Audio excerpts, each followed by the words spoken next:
Sharq Turkistonning Oti shahridagi Bo'ston masjidining 20 yillik imom xatibi Nur Qarining tutqun qilinganligi o'tirg'i chiqdi. Erkinos radiosuning xabar qilishicha, Oti shahri Suntaq rayoni Yaqabaq mahallasida o'ltirishliq 65 yoshlik imomning 2017-yili 17 avgust doktorxonada davolanayotgan yerdan tutib ketilganligi, keyincha yo'qinan bahonalar bilan 20 yillik qamoq jazosiga hukm qilinganligi ma'lum bo'ldi. Uning tutqun qilinishi jamoat kitoblik qilishi va nasihatlari bilan munosabatli deb qaralmoqda.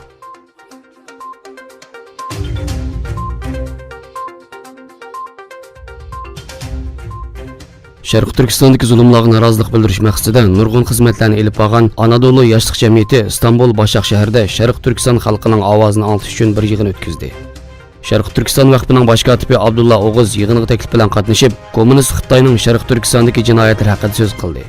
Faoliyati Sharq Turkistonda Uyg'ur va boshqa musulmonlar qilingan zulm va qirg'inchilikning qaysi darajaga yetib kelganligini tonishtirish bilan birga Sharq Turkistonga munosabatli film qo'yildi va she'r deklamasiya qilindi.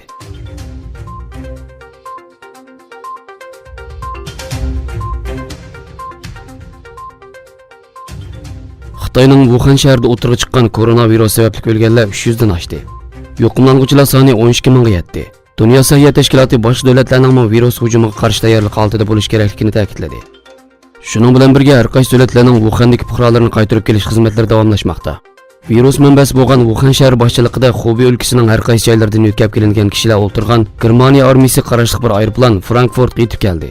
Wuhandan yetkazib kelingan 32 Turkiya fuqarosini o'z ichiga olgan 42 kishi o'tirgan harbiy aeroplanmo Anqaraga yetib keldi. Yo'lovchilar kuzatilish uchun doktorxonalarga yetkazildi.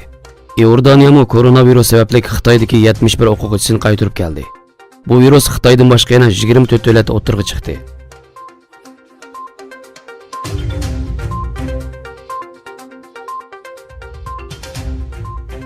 Arab ittifoqi Amerika prezidenti Donald Trumpning atalmish tinchlik planiga butunlay qarshi ekanligini va hech bir e'tiborga olmaydiganligini e'lon qildi.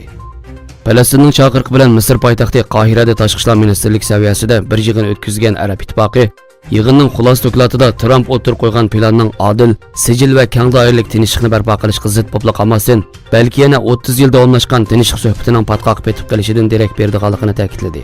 Yig'inda Quddus, Golan negizligi, Yahudiy ultraq rayonlari va falastinlik musofirlar masalasiga aloqador xalqaro qonunlarga xilof moddalarni o'z ichiga olgan bu planning mag'lub bo'ladiganligi ta'kidlanib bundoq deyildi.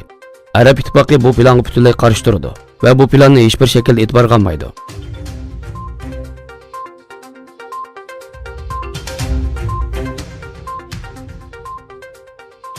Qozog'iston prezidenti To'qayev Rossiya bosh ministri Mishustin bilan ko'rishdi. Qozog'iston e'lon qilgan bayonotga asoslanganda ko'rishda ikki tarafning strategik hamkorlik munosabatini kuchaytirish bilan birga ular daryosining suv manbalaridan foydalanish va muhit masalasi qatorliqlar muzokara qilingan. Rossiya bosh ministri Mishustin Rossiya bilan Qozog'istonning qarindoshlik va hamkorlik bog'lari bilan birlashganligini, ikki tarafning savdo, iqtisod va mablag' sohalaridagi hamkorlikning taraqqiy qilayotganligini bildirgan. Shuning bilan birga Mishustin To'qayevni 9-may o'tkaziladigan Zafar kuni faoliyatiga qatnashish uchun Moskvaga taklif qilgan.